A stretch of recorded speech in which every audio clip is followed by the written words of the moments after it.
Nós já trouxemos alguns vídeos aqui falando sobre os maiores criadores de porcos do Brasil e do mundo. E todos eles têm uma coisa em comum: criam porcos em confinamentos fechados, com milhões de leitões um do lado do outro. Porém, isso está mudando aos poucos, pois uma nova tendência está surgindo, e muitos criadores estão adotando a chamada criação de porcos livres, onde eles ficam totalmente soltos no pasto, o que é bem diferente da criação em confinamento. E algumas fazendas têm criações inacreditáveis de porcos livres, inclusive aqui no Brasil. Mas antes de conhecermos as incríveis criações de porcos soltos aqui do Brasil, saiba que isso não está acontecendo apenas por aqui. Nos Estados Unidos, a criação de porcos é uma indústria significativa e diversificada. O país produz anualmente cerca de 12 a 13,5 milhões de toneladas de carne suína. Nos últimos anos, os Estados Unidos sempre ocuparam o terceiro lugar na lista dos maiores produtores mundiais da carne suína, sendo a China a líder indiscutível.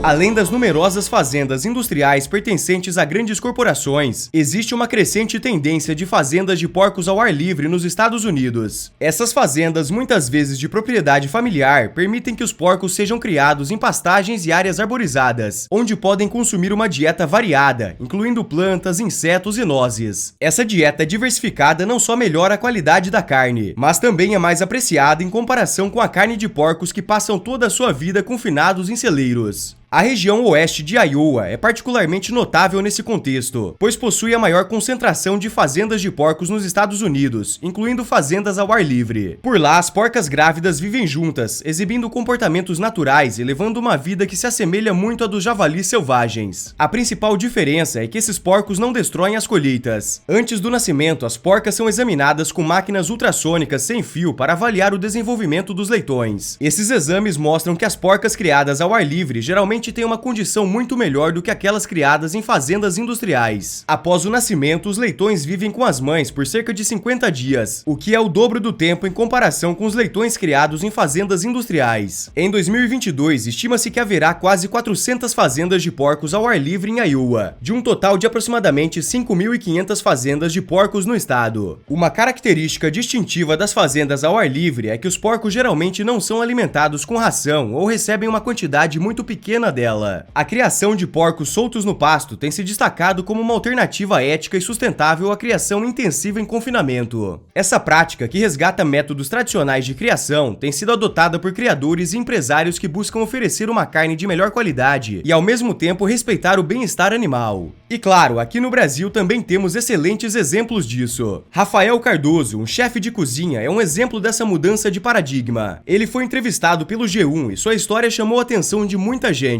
Ele decidiu abandonar a agitada vida na cidade para se dedicar à criação de porcos em uma pequena fazenda em Silveiras, São Paulo. Lá ele se dedica à criação de uma espécie crioula da Serra da Bocaina, mantendo os animais soltos em piquetes rotativos, onde têm acesso a comida livre e recebem suplementação de capim, sorgo e grãos. Além de garantir uma vida mais digna aos animais, Rafael utiliza sua experiência culinária para produzir charcutaria artesanal, vendendo produtos como salames e copas em restaurantes e lojas. A crescente preocupação dos consumidores com as condições em que os animais são criados tem impulsionado a demanda por carne de porcos criados em pastos. Michael Iese, um advogado que se tornou fazendeiro, é um dos empresários que tem investido nesse segmento. Ele relata que a demanda é tão forte que vive em constante estado de preocupação, temendo não ter animais suficientes para atender seus clientes. Mas por que essa mudança? A resposta está na crescente conscientização do consumidor. Cada vez mais as pessoas buscam saber a origem dos alimentos que consomem e as condições em que os animais são criados. Grandes empresas, reconhecendo essa demanda, têm feito promessas de parar de vender carne de suínos criados em confinamento. No entanto, apesar da crescente demanda por carne de porcos criados soltos, ainda existem desafios a serem superados. Os produtores de suínos confinados ainda têm vantagens no mercado, especialmente nas exportações, e muitos consumidores resistem a pagar preços mais elevados pela carne de animais criados em pastagem. Inclusive, o porco com a carne mais cara do mundo é criado dessa maneira, livre de qualquer confinamento. Eles produzem o presunto mais valioso do mundo, mas tem uma boa explicação para esse valor elevado. Em Extremadura, no sudoeste da Espanha, fronteira com Portugal, o solo pobre e pedregoso da região sustenta um bosque primitivo moldado pelo homem, pela natureza e pelos animais há milhares de anos. No lugar predomina dominam as castanheiras, também chamadas de encinas, árvores que produzem as bolotas, alimento preferido do porco ibérico. Nos meses de novembro e dezembro, as bolotas amadurecem e caem no chão. Com extrema habilidade, os porcos retiram a casca amarga e consomem só a polpa, principal responsável pelo sabor inconfundível do presunto de bolota, o chamado pata negra, iguaria que no Brasil pode custar bem mais de R$ 1.000 o quilo. Essa árvore é parente do carvalho, de onde se tira madeira para a fabricação de tonéis de vinho, e do sobreiro, espécie mais comum em Portugal, onde a casca cortiçosa é usada na fabricação de rolhas. Os fiscais da Associação dos Criadores exigem que 40% do peso de engorda do porco seja proveniente só da ingestão da castanha. Nessa fase é proibido dar outra comida aos animais. Santiago Fernandes é um dos criadores que existem lá na região. Ele tem 360 porcos no ponto de engorda. Os fiscais que examinam a qualidade do rebanho podem chegar a qualquer momento na propriedade, inclusive aos domingos, para verificar a qualidade da bolota no campo. Se considerarem que há poucas bolotas para o número de animais, todo o rebanho é desqualificado. Outra exigência dos fiscais para a fabricação do presunto de bolota é de que os porcos sejam animais puros da raça ibérica. O porco ibérico faz parte de um agrupamento racial que se formou na pré-história, época também chamada de Pedra Polida, quando o homem inventou a agricultura e domesticou os primeiros animais. O porco pertence a um tronco chamado de Mediterrâneo, que se estabeleceu na Espanha e em uma pequena parte de Portugal. Ele também é chamado de pata negra por causa da manchinha escura que envolve os cascos. Os animais são abatidos com 150 quilos aos 16 meses de idade. Na Espanha, porcos de raças modernas criados em confinamentos levam a metade do tempo para atingir o mesmo peso. Mas em comparação, a carne do porco ibérico usada para produzir o presunto vale até 100% mais. Em um frigorífico especializado no abate do porco ibérico, os veterinários do Ministério da Agricultura fazem o controle sanitário e conferem os dados de rastreabilidade. Todos são registrados como produto de denominação de origem. Depois do abate, as peças são separadas. Os pernis e as paletas, que são as partes dianteiras, são separadas para o preparo do presunto. Depois de retirar o excesso de gordura, as peças são mergulhadas em um tanque de sal marinho. Acomodadas em camadas, são levadas para um depósito climatizado, onde passam 10 dias. Então são lavadas para retirada do excesso de sal, mas é na maturação lenta que a carne vai perdendo água e gordura. Os presuntos descansam com temperatura, ventilação e umidade controladas. O processo todo leva no mínimo 3 anos. Realmente impressionante.